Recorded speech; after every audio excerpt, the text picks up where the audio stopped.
What's going on, beautiful people? It's your man Louie T here with another installment of the LouieTeeNetwork podcast. And honestly, today's episode is just an excuse to come up here and chop it up with y'all. I really don't have shit to talk about, to be honest. I just wanted to talk to y'all. So we're going to do that for about 45, 50 minutes. And then we're going to get out of here. I ain't even going to hold you long.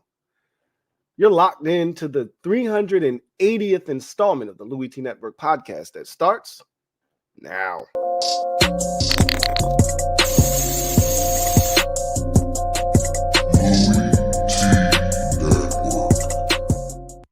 The Louie T Network is powered by MusicHead University. MusicHeads, classes in session.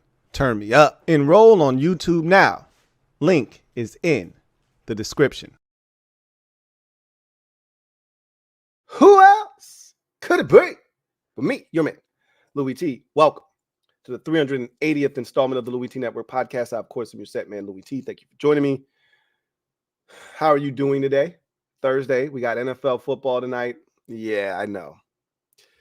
It's Chargers, Chargers and Raiders. I get it. Yikes.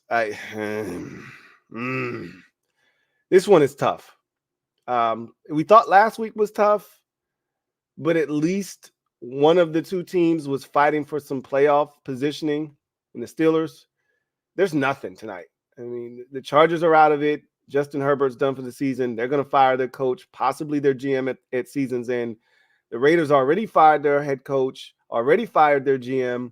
So they've got interim head coach, interim GM right now. They just came off of a 3-0 loss, and they're starting Aiden O'Connell at quarterback. There's probably no Josh Jacobs. Yeah, I know. These are the types of games where I explicitly tell you, I watch so you don't have to. But please, by all means, be my guest. If you've got 3 hours to dedicate to the foolishness that we'll be watching later on this evening, please, by all means, partake, and we can have dialogue afterwards. But if you've got better things to do with 3 hours of your time, and then you just want to come chop it up with me after it's done and I can tell you how it went, that's okay too. I'd actually suggest that you do that. But look, you only got 4 more weeks of this, okay? Only 4 more weeks of regular season tackle football. So enjoy it while it's here. I'll just say that. Enjoy it while it's here, because before you know it, it'll be gone. That said, before we get into today's gym dropping session, Cam G asked about Draymond Green. I was going to start the show with that anyway. So it's funny that you brought that up, because that's where I was going anyway.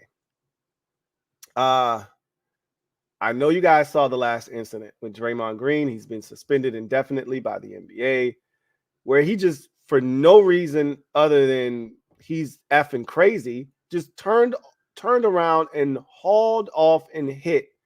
And really, he just stole Yusuf Nurkic. Like, literally just turned around and mollywopped him for no reason. Dude ain't do nothing egregious. He's just playing defense. And Draymond just said, I don't like the way you got behind me. I'm going to just turn around and mollywop you. And I was talking to my buddy. So, you know, the same guy that I tell y'all is a Raiders fan, he's also a Phoenix Suns fan. So we were talking about the incident. And I said, first of all, Draymond is a bully. And he's one of those bullies that knows who he can bully and who he can't. He don't try that shit with the black players. You know, he's not trying that shit with Isaiah Stewart of the Pistons. Remember when he went ballistic and tried to kill LeBron? And people had to hold him back, and LeBron was like, hey, y'all get this crazy mother effer. He's not trying shit on guys like that. It's always these white European players that he knows come from these passive-aggressive backgrounds that ain't going to do shit. Remember he stepped on the chest of the Kings forward? The hell is his name? Sabonis. Remember he stepped on him in the playoffs? They, like, literally jumped up and stepped on his chest, and they said he had like a little internal bleeding or whatever. Like, we saw him put Rudy Gobert, another soft Frenchman, you know, in a headlock, tried to choke him out. Remember that time he tried to choke Rudy Gobert in Smoke's backyard? Yeah, I know you remember that time. And then this latest incident with Yusuf Nurkic, like, he know Yusuf ain't gonna do nothing. That's why he does it to all of these dudes. And the only person he stole was Jordan Poole. And I don't know if Jordan Poole's about that life. He doesn't strike me as a dude that's about that life. But I can't say. I don't know Jordan Poole like that. But he's got a track record. Draymond needs help. He's crazy. And I don't understand, like, what's going on here. That's half of the equation. The other half is, I said, hey, man, your team, they a bunch of B words. Y'all some bitches. How your man get dropped like that for no reason? And it's not like it was, facilitated by Yusuf Nurkic at first, and then, Draymond retaliated, and you could understand why he did it, or there was a past history and a beef before, and it just spilled over, and finally Draymond had enough. None of that. The man is just playing sound defense, and Draymond just turns around and whops him, right? And no Phoenix Sun players come over and do anything about it. Now, is that because they're scared of Draymond? Or are y'all just B words? And my buddy was saying that the players after the game said, well, we didn't want to get suspended too. Come on, man. Really? So you just gonna let your boy get dropped like that and y'all just ain't gonna do nothing, huh? That's how we roll? I mean, it's not like Nurkic is gonna be pissed off in the locker room because his boys ain't have his back. Because I'm gonna just tell you like this. I get rocked like that, and look, that was a serious hit. Like, you got to go down after that, and you got to go down for. But if I got any consciousness left in my body, bro, it's gonna take the whole arena to stop me from getting to you. You better, I better be knocked out if you're gonna rock me like that, because I'm gonna be on some Isaiah Stewart shit where you're gonna have to rip my jersey off. It's gonna take about 8, 9 security guards. It's about to turn into the Malice at the Palace in this bitch. You hit me like that, I ain't gonna be on the ground writhing in pain as my teammates kind of look on from afar like, damn, Usage got rocked. I hope he all right. Nah, y'all better do something or we gonna have a problem in the locker room. I'll just tell you like this. The first thing I thought of when they said he was suspended indefinitely, I said, keep that same energy you had for Ja, because I'm a Grizzlies fan. And they had every right to suspend Ja. I'm not defending him at all. He deserved to be suspended. Just keep that same energy for Ja, for Draymond. Because with Ja's situation, he had been warned. All right. There were past transgressions. And so he deserved what he got. There are even more transgressions in the past with Draymond. He's got a history. He's already been ejected out of 3 games this season. And we know this dude is the king of technical fouls. So we already know that there's a body of work here that says this guy just doesn't give a F about your authority in the NBA. Clearly, a statement needs to be made. So keep that same energy for Draymond that you had for Ja Morant. That's all I'm asking for here. And people are asking, is this the death of the Warriors? The shit's been over with. It's over. It's been over. Okay. They weren't even supposed to get that chip 2 years ago. Boston should have beat their ass. But that's another story for another day. The shit is over. And this is the exclamation point right here. Draymond's behavior. Clay, don't know if he's going to be re-signed or not. Doesn't really matter whether he's back or not. This shit's over with. They're not winning another championship. So the Warriors, as we once knew them, are finished. Anyway, I digress. Let's get to today's gym dropping session, shall we? I think we shall. Let me drop this gem on your melon. Open your mind, let your conscience be free. You're now rolling with your man, Louie T-double-E. Let me open you up. Get you thinking a little bit. Speaking of keeping the same energy, that's what I want the NFL to do with this tush push. So Roger Goodell had his State of the NFL address today, and he spoke on a number of topics, including the NFL is going to play a regular season game in Brazil next year. Yay, Brazil. Not that I care. I'm not going to the game. I'll be watching it on television, so I really don't give a shit. They could play a game in New Zealand for all I care. Doesn't matter. I'm not going, so it doesn't make me any difference. But, they're trying to be like the NBA and be global. They want to keep expanding to different countries and continents and make it a world game. Good luck with that. They have their own football in Brazil that's way more popular than our football. But, hey, that shouldn't stop you from trying, right? Anyway, the most important things that he talked about today had nothing to do with the expansion of the NFL to another continent in South America, but rather rules and changes that we may or may not see in the offseason. He talked about the Patrick Mahomes, Bills, Chiefs situation. Like, there's nothing to talk about there. Kadarius Toney was offsides. Now, I will say I didn't make a big enough deal out of this. That play that it negated, are you effing kidding me? Like, I don't think we talked enough about the lateral. It almost looked like an orchestrated play. It almost looked like that was supposed to happen. It was so smooth. But Travis Kelce went rogue as he was being tackled, saw nobody, no Bills player in sight, saw Kadarius Toney throw a perfect spiral to him, and we all forget that Travis Kelce once upon a time was a quarterback. And so he throws a perfect spiral to him, he catches it, and he walks essentially into the end zone for what we think is the game, I don't want to say game-winning score. There's a lot of time left. Go-ahead score at that time probably would have been the game-winning score. I don't think Buffalo was going to go down the field and get a touchdown, but who knows? And obviously it's negated by the penalty, but what a play. I've never seen anything like that before.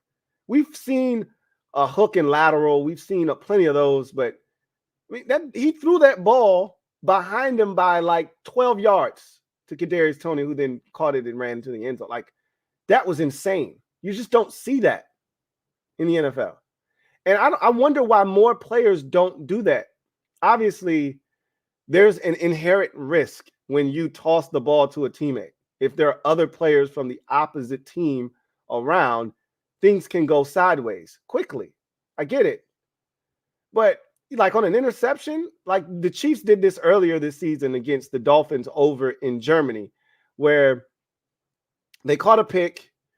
And one of the Chiefs defenders, I forget who it was, had the presence of mind to lateral the football to a teammate who took off down the sidelines and scored a touchdown. And that proved to be the game-winning score. They were up 20-0 at halftime. They didn't score another point. I think it was 21-0 at halftime. And they didn't score another point in the game, and they ended up winning the game like 21-14. And that pick six proved to be the difference in the game, and it happened right before halftime. And I wonder why more players, we used to see that a lot more back in the day where guys would lateral the ball to a teammate, especially if you slow as hell and you ain't going nowhere. Give it to somebody fast and let them go with it, right?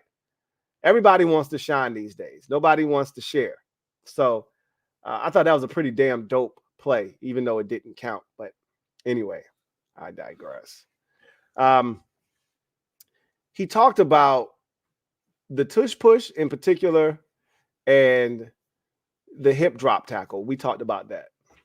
And I don't want to live in a world where the hip drop tackle is a penalty, because it's been, to me, over publicized as this dangerous tackle where we see 20 to 30 hip drop tackles a game and nobody gets hurt, or one guy gets hurt, and all of a sudden it's a big deal now.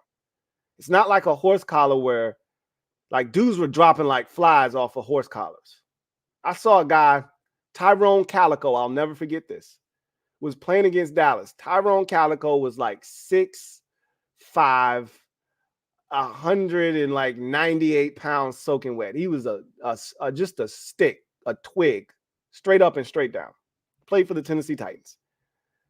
And he was running towards the sideline against Dallas, and Roy Williams yanked his ass down by his horse collar, which is why they, enacted the rule. They called it the Roy Williams rule when it first came out, because he was the one that was infamous because he was so damn slow, he couldn't catch anybody. The only way he could get dudes down was from behind, grabbing them by their horse collar, because he wasn't fast enough to run and, tackle them in a normal fashion.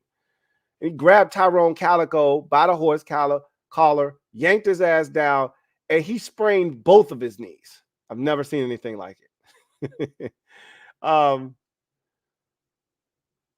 That thing was taking dudes out left and right. The hip drop tackle, while potentially dangerous if done incorrectly, is a part of football. It's a part of the fabric of making a defensive stop when a guy is in front of you and you're trying to stop his momentum. It's bad enough the NFL has so many damn rules that they institute, and a lot of them, and this hip drop tackle would also be another one that would be subjective. So it's up to the officials. There will be a ton of gray area, and you'll see a lot of. Do you know how many games will be impacted if you try to remove the hip drop tackle from the game? If a guy catches the football and he's 15 to 20 to 30 to 40 to 50 pounds heavier than you, and this is the only way you can get him down so that he doesn't get the first down, is by grabbing him and dropping down your body weight, which we see guys do all the time. And as I mentioned, guys don't get hurt on every single hip drop tackle. I don't know what players are supposed to do. Just let guys get the first down because their momentum is taking them forward and you have no way of stopping them from having their momentum take them forward. You dropping your body weight is effectively an anchor to stopping that ball carrier from getting yards after contact. It's a part of football. Football is like the thing that is so maddening. Football is inherently dangerous. It is a contact sport. No, a wise man once told me it is a collision sport. You are going to get hurt. Guys are going to be injured. You cannot legislate the physicality out of football, although they've tried. And I get it with the concussions and hitting people in their heads and defenseless receivers and all of that stuff. I get it. I understand that. But this right here, there are far more dangerous plays in the NFL, like cut blocks. Cut blocks are as dangerous a play as you will find in the NFL. You are literally going at a guy's knees.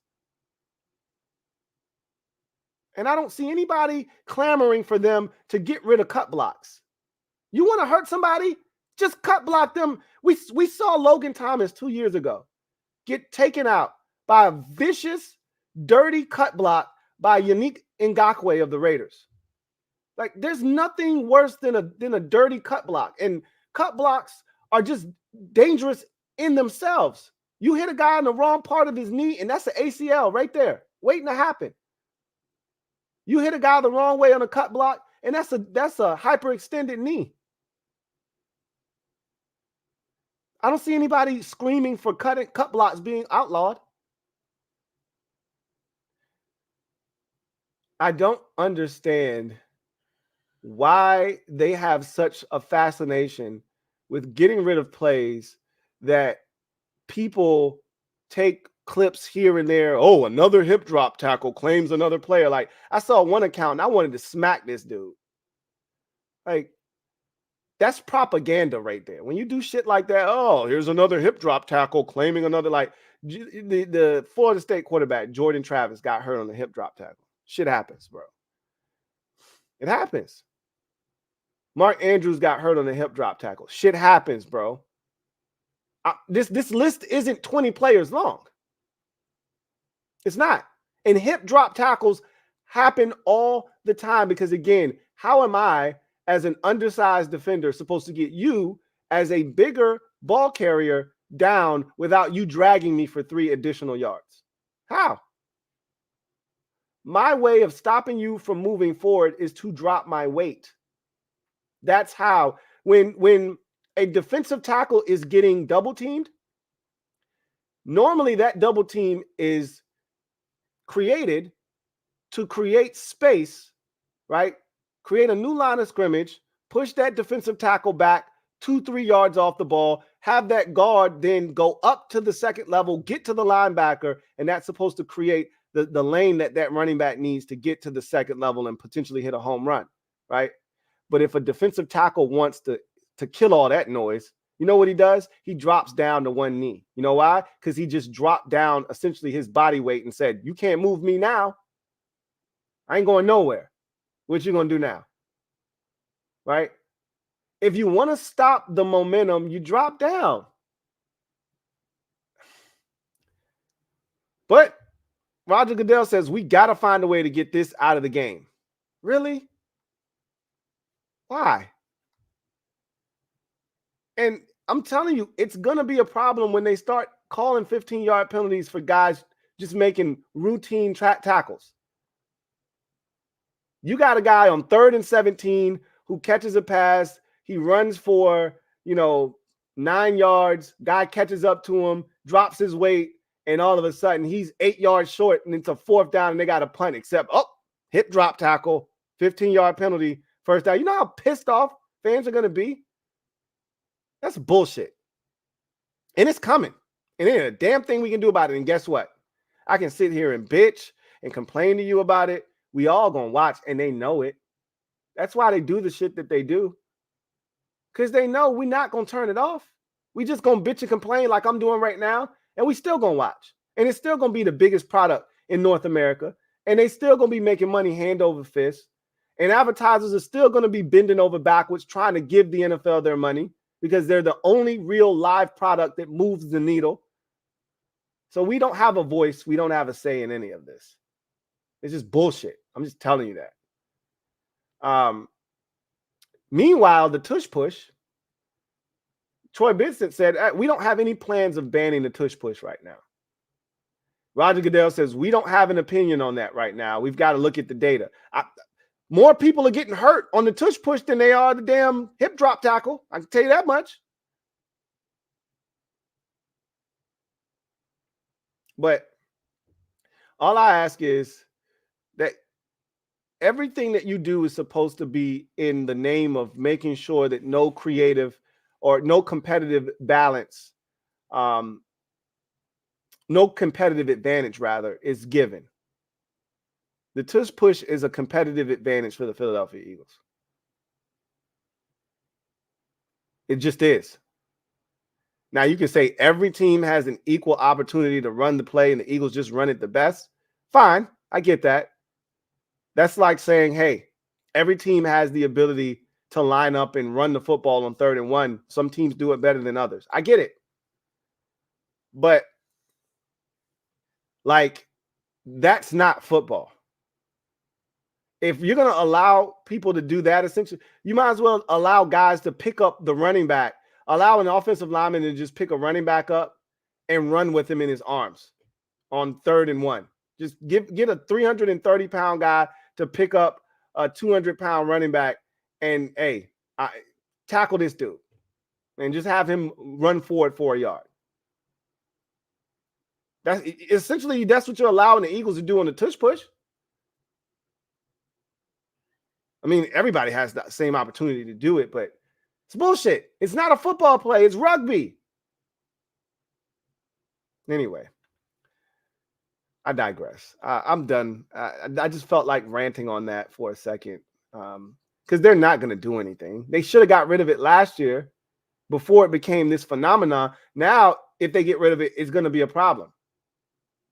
They should have got rid of it last year when you could see the problem on the horizon. Like, let's just outlaw this right now. Anyway, what do you guys have to say? I came here to talk to you guys today. Let's talk. Let's chop it up, man. Let's get to social media maneuvers. I'm a midday marauder. Y'all know what it is. Let's get to the comment section and see what you guys have to say.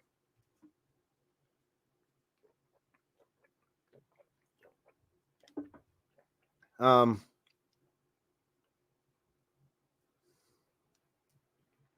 see. Cam G writes, George Michael's verse on Last Christmas is one of the best verses ever made. First of all, I'm going to need you to not be talking about George Michael's verse as if it's like a mean 16, like he's spitting fire, some bars or something. Okay. This isn't a rap song. It's a Christmas song. And it's a pop Christmas song at that. But to your point, it's one of the greatest Christmas songs ever made. We don't even have to limit it to his verse. If you, I mean, yeah, I mean, everything's called a verse. Just verse. When I hear a verse, I'm thinking about bars. You know, I'm thinking about rapping, right? But that's one of the best Christmas songs ever. And I told you guys I'm going to get to that Christmas playlist. So let me ask you, if you are subscribed to my MusicHead University channel, and I was going to do this over on that channel, and I probably still will, because I know a lot of people aren't here that are over there. So I'll ask it again, but I just wanted to kind of get a feel for what would be, because I haven't tapped into the live aspect of that channel yet. So I don't know what a good time is for you guys to do that. So I wanted to ask you, would it be better to do that during the day, morning, afternoon, evening, night? What would be the best time to go through my Christmas playlist? I think I'm going to break it down into 2 different shows, because it's 5 hours, over 5 hours of Christmas music. I told you, when it comes to my Christmas playlist, I don't play. I add to it every year, and this year is no different. I've added 5, 6, 7 different tracks this year. So it just continues to grow every year. And it's just too much to do in one setting. So I think I'm going to break it up into 2 different groups. So if you're in the comment section, you're over on MusicHead, and you want to be a part of that Christmas playlist reveal, tell me what you think is a great time to do it. I'm all ears. All right. Anyway, that's one of the best Christmas songs ever. Go Blue writes, I'm still ticked off when you hate on Deonte Banks. He's having a stellar rookie year, and we can trust him in 1v1 situations, and he can come up and tackle. He's been awesome. And you have every right to feel good about your rookie. If our rookie was playing like Deonte Banks, I'd feel good about him too. But I wasn't a Deonte Banks fan coming out of Maryland. And I wasn't a fan of his for all the reasons that I've seen in New York this year. He hasn't changed my opinion of him, which is why I feel the way that I feel. He's handsy and he's grabby. He is a guy that has athleticism, but you can get over the top of him. He was beat for a touchdown against Green Bay, and the ball was underthrown, and he made a good play on the ball, right? That's what you're supposed to do. If the ball's underthrown, make a play. But if that ball was put out in front of that receiver, he's beat for a touchdown. And this is a guy with 4.2 speed. The thing I get frustrated with guys with true speed is, how are you letting guys behind you if you're so fast? Like, he's not 4.3, he's a 4.2 guy. Like, he's a burner. If I'm not mistaken, I think he's a 4.3. He's a 4.3 guy, not a 4.2. Shit, that's fast as hell too. And he's letting guys on top of him. And I saw that in college. I thought he had a really good game against Marvin Harrison Jr. though, at Maryland. Like, I thought he played him the best of any corner that I saw that year. But, he's got a ton of swag, and I love it. But he's one of these dudes that I think he thinks he's better than what he is, and I have a problem with that. And he was talking shit after the Washington game because he was salty because he wanted us to pick him, because he went to Maryland, he's homegrown product, and he wanted Washington to pick him, and so he feels some type of way. So because you feel some type of way, I feel some type of way. He's all right, but he got beat for the go-ahead score in the game against Green Bay. Like, I'm just not a Deonte Banks guy. And he thinks he's hot shit. I think he's just hot shit. But we'll see. He's had a really good rookie season. he hasn't changed the narrative that I had on him coming out of Maryland. So that's how I feel about him. Niners fan writes, I'm high on Penix because I've watched a ton of him here on the West Coast. Every game, I see the arm talent flash. If we judge him from Indiana, keep the same energy from Jaden in Arizona State. And I'm not a fan of Jaden either. You know, I'm not a fan of either one of these dudes, to be honest with you. Bo Nix either. I'm not a big fan of the guy that, you know, transfers that had, you know, it's hard for me to erase what I saw from you at your previous stop. It's hard to get that out of my head. So I'm human. But again, players evolve. They get better. And I think both of them, all three of them, even Bo Nix has gotten better. And so you got to assess them where they are and not where they came from. And even that's a part of the eval, because you see growth. You know they're capable of getting better and taking the coaching and all of those things. So Penix had the 2, you know, knee injuries in high school. That's going to be a deterrent for some. And I think I'm guessing here, I don't know. I can't say how people feel.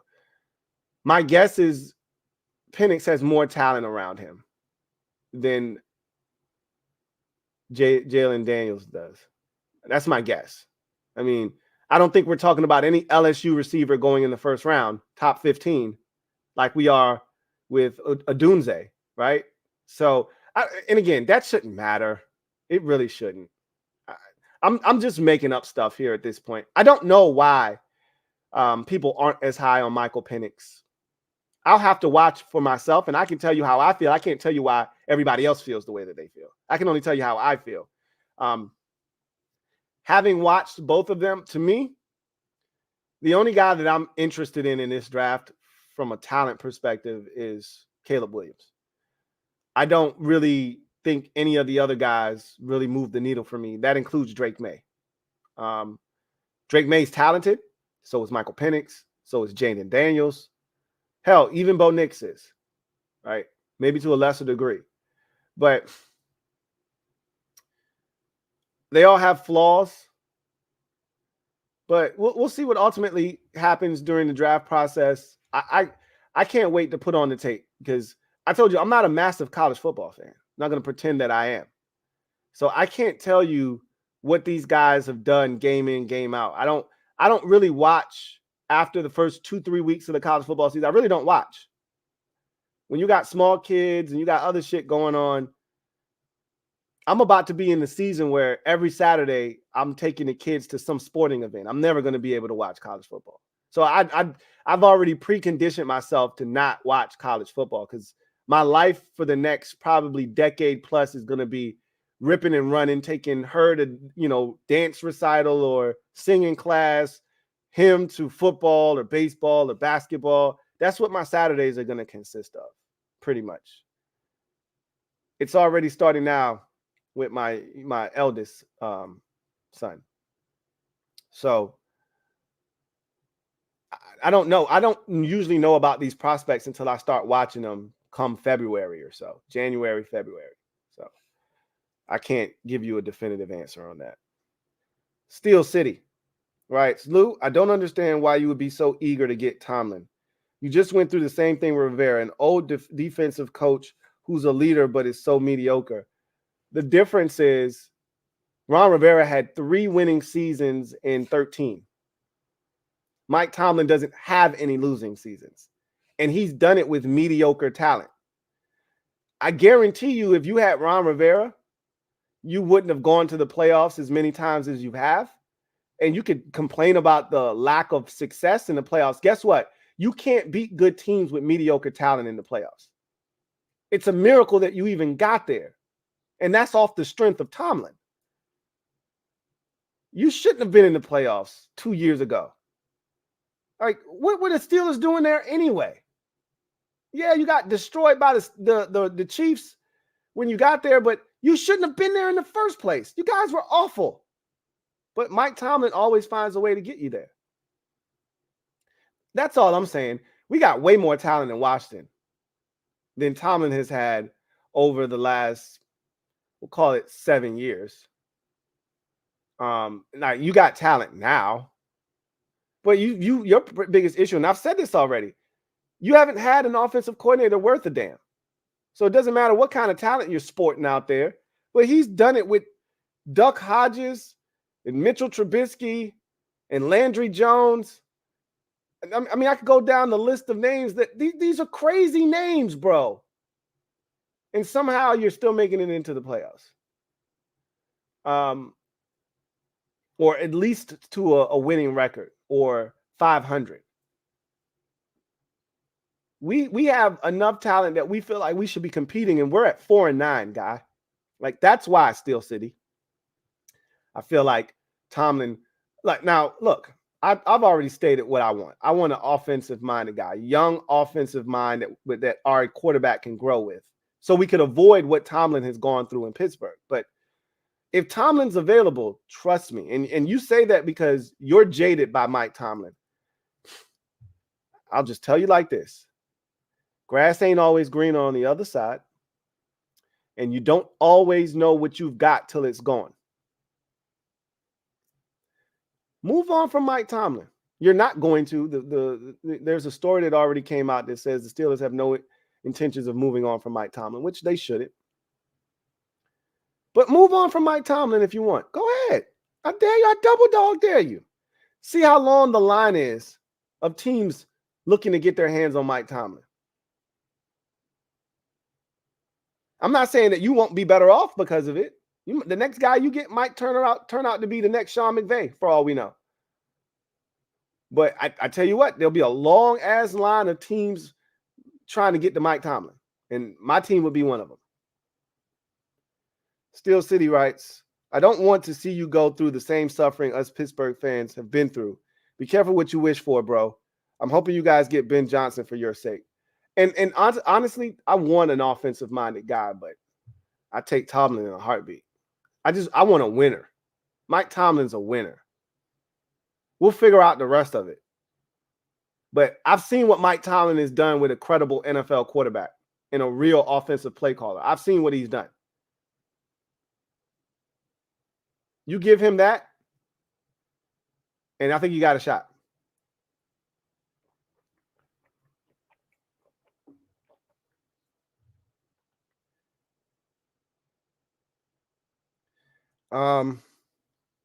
John Roberts writes, Lou, I'm curious. Do you think Will Levis is better than Sam Howell? I already know he's the second best quarterback outside of Stroud from 2023. I think he's damn talented. I don't think he's better than Sam Howell. No, I don't. But here's the thing. He's got more measurables than Sam Howell. He's just as good, if not a better athlete than Sam Howell. He's got a stronger arm than Sam Howell does, and he's much, much bigger and taller. So just off the strength of that, that's what got him drafted. I guarantee you, if Will Levis was the same height as Sam Howell, he would have got drafted in day 3 of the draft. I mean, even with all the things that I just told you, teams passed on him all the way to the second round. Like, just off of what I just told you, that should have made him a first-round pick with the way people were talking this dude up through the process. Somebody should have just grabbed him just off the strength of, hey, he's 6'5", ridiculous arm, gifted athlete, checks all the boxes, passes the eyeball test. Somebody should have just said, hey, let me just grab this dude in the first round. Nobody did. Because the tape wasn't great. Just like Sam, his last year, he dealt with injuries, inconsistent play, and it's like people forgot that, yeah, he was super talented and played really well the year before. So he fell to the second round. If he was 6'1", he would have dropped to the 3rd, 4th, or 5th round. I still think Sam has a better body of work, and ultimately, I think Sam's more accurate than Will Levis is. And I just think right now, he's a better student of the game. But Will Levis has a lot of tools. And I said the same thing about Herbert when he came out. He's toolsy. And when you're toolsy, if you get the right coaching staff and you develop correctly, you can make some shit happen when you're toolsy. And Will Levis is toolsy. Mike Lowry, thank you for being a member of the MOBB, writes, did Ron change the culture or was he a product of something that was bound to happen? Dan Selling. Man took 4 years to find a quarterback while ignoring the importance of O-line with average Joes. So I think we overstated him changing the culture. I think what he did was he gave us a face, a safe face to put out in front of the masses to say, hey, don't hate us as bad. We know Daniel Snyder is our owner, but we got a good guy here in Ron Rivera. Don't hate us. All right. Don't hate us too bad. I think that's what he did. Because remember, we never had a safe face to put out in front of the media. Jay was goofy, but and lovable, but there was still not only Dan Snyder but also Bruce Allen. So there was nothing Jay could do, right? At least with Bruce Allen gone, it was just Ron, and we could just roll Ron out and say, hey, we're not as bad as everyone portrays us to be. Daniel Snyder is a deviant and he sucks, but hey, we got Ron Rivera. Give us a chance. And I'll say that's what Ron provided us with, a chance. I don't know if I don't think he changed the culture because we were still doing a lot of the low rent shit that made us a bad organization before he got here. The leaking to the media, making guys look bad on the way out, losing football games, being poorly coached, having guys, quit at certain points. And again, really, up until this year, I'd never seen guys quit on Ron Rivera. So I think this is a byproduct of him not being here next year. The players know he's not going to be here next year. So, yeah, it's tough. John Wynn, thank you for the comment, who writes, Joe Flacco was getting better in Cleveland, and he's been like 8 years. I haven't seen him play for so long. He came out of retirement from Baltimore Ravens. Flacco wasn't in retirement. He played last year. I don't remember where he was last year, but he played last year. And I remember him being with the Jets 2 years ago. He was somewhere last year. I just don't remember where. But he hasn't been in retirement. He's played in multiple spots since leaving the Ravens.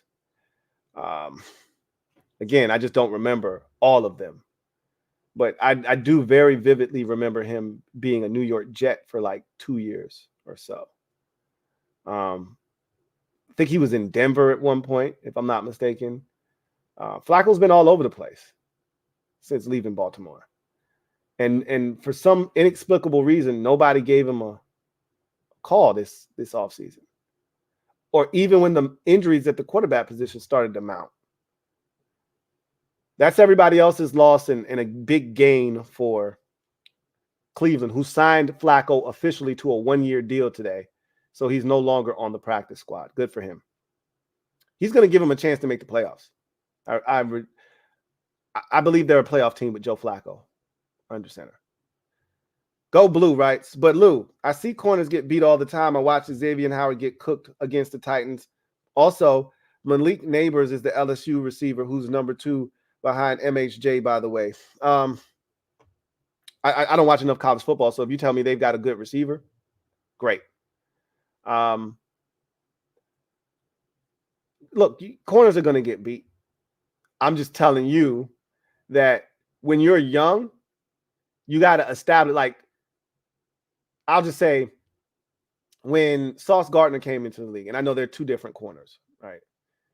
When he came into the league, you weren't beating Sauce Gardner. And I was a big Derek Stingley Jr. fan, and he's been hurt a lot, and that was the knock on him in college. But when he plays, he's damn good. You're not really beating Derek Stingley Jr., right? That's all I'm saying is when you come in initially, if you're going to talk that shit about being that guy, you got to back it up. And he's played well, but again, like I said, I don't think he's that dude. But he carries himself, and he's supposed to carry. He's supposed to have that athletic arrogance. I just don't like him because he don't like us. But I'm not a fan of his. I wasn't a fan of his coming out of college. So naturally, I'm not going to be a fan of his because I wasn't a fan of his coming out of Maryland, which is why I didn't want Washington to draft him. I wasn't a fan of Joey Porter Jr. Still not. All the deficiencies I saw from him in college, I see in the NFL. Same thing with your guy. And I wanted Gonzalez. He was there for the taking, and we passed on him. And I think that's going to ultimately prove to be a mistake.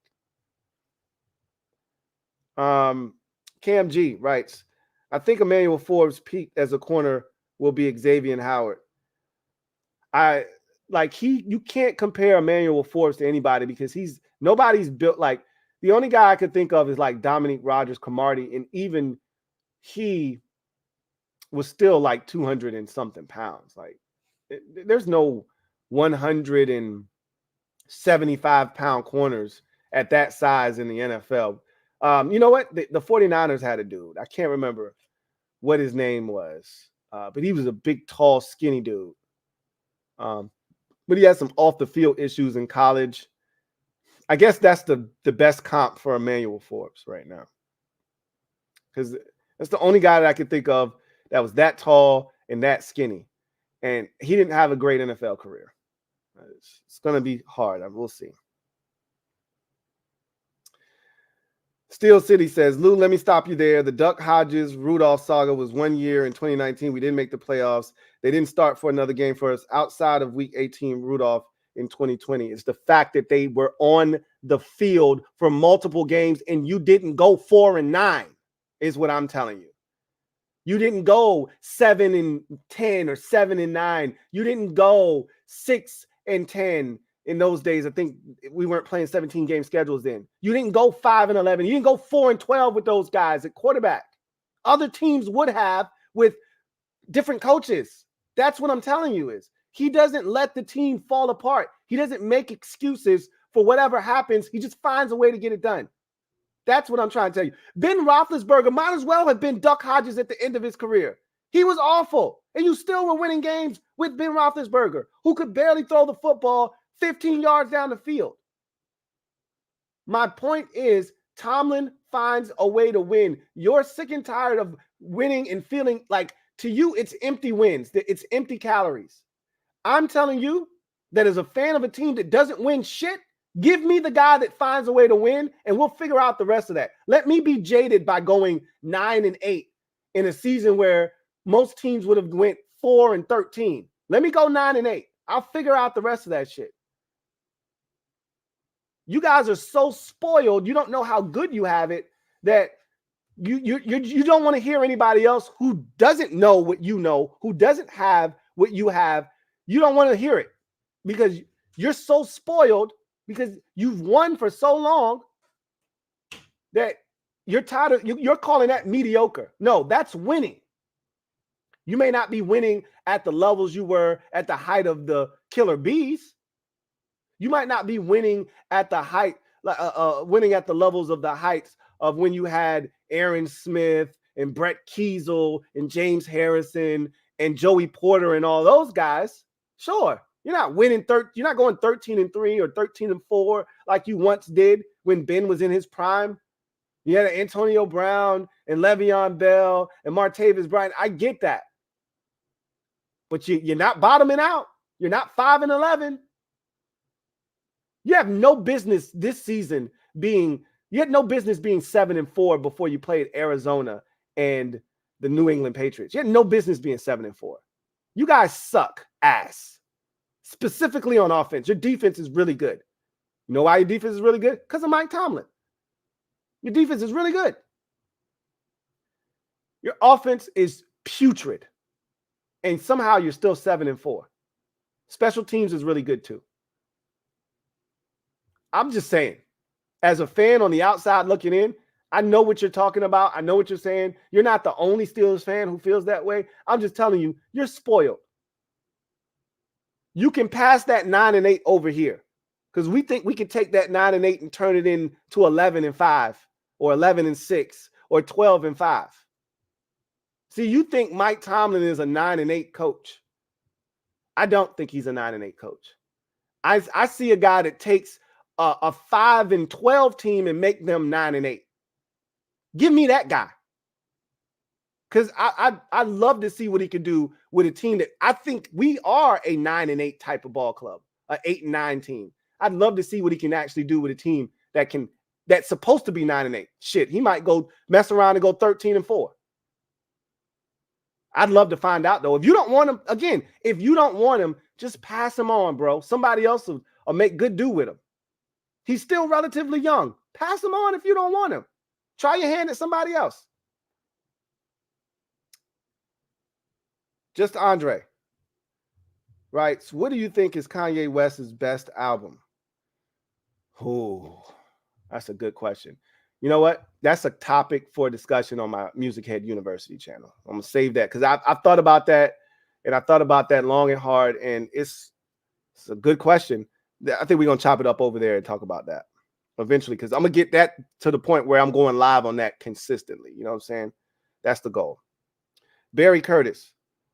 Thank you for the comment who writes, my dad is a Cowboys fan and as loud as I've seen him in my 23 years.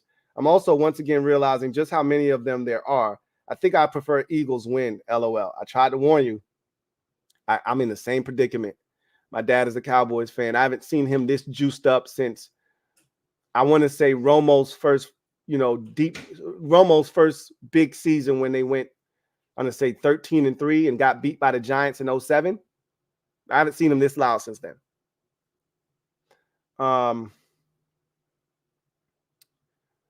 Let's see. Cam G says, look, I'm gonna tell you, Eagles fans are just as brutal. Cam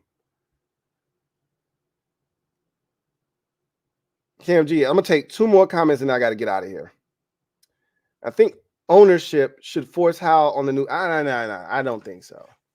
He says, I don't care if we're at 1. Sam has shown us he can play and will improve. Fans don't realize the drop off from him to a terrible rook.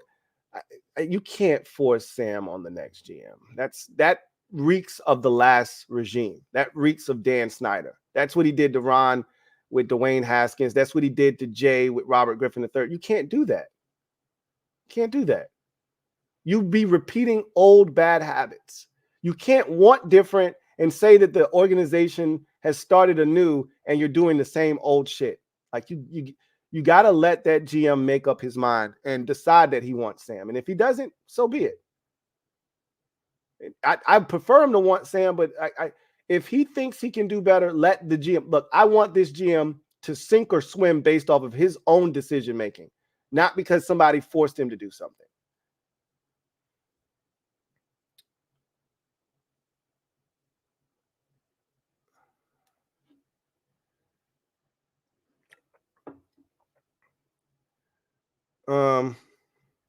John Wynn writes, did you get a chance to see that FSU football got kicked off of the playoffs? A FSU's punishment regardless of quarterbacks. They didn't put them up there because they didn't think they would make for compelling television. You're down to your third string quarterback, and they just felt like a one-loss team with a healthy quarterback would be more entertaining, which is what they're after. They don't want a 45-13 beatdown in one of the semifinal games on New Year's Eve. That's not what they want. They want exactly what they got last year. 2 nail biters, the TCU Michigan game and the Ohio State Georgia game were fantastic. That's what they want. And they didn't think they would be able to get that with FSU. It sucks because they went 12-0. They did what they were supposed to do. Anyway, let me get out of here. I'm acting like I don't got somewhere to be. I appreciate y'all coming and kicking it with me, man. I got to get back to these Wednesday pods. I know it's Thursday, but this is a Wednesday type of pod so that we can kick it, man. And we can just talk about some of everything. But real quick, tonight, let's get to garbage time. Yeah, look, tonight's game is garbage, but somebody's got to win it. I'll take the Raiders at home. Look, they don't have to do much. It's Easton Stick at quarterback. Just don't turn the ball over. Don't F it up. They should be victorious. They're at home.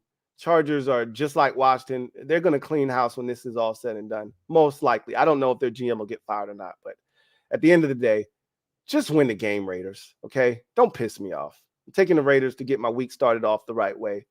Get the job done, please. All right. Anyway, that's going to do it for me, your man Louie T, here on the 380th installment of the Louie T Network podcast. I look forward to joining you guys next time. I hopefully will see you after tonight's game. I get it. If you go to sleep and you just catch the highlights on ESPN tomorrow, I get that too.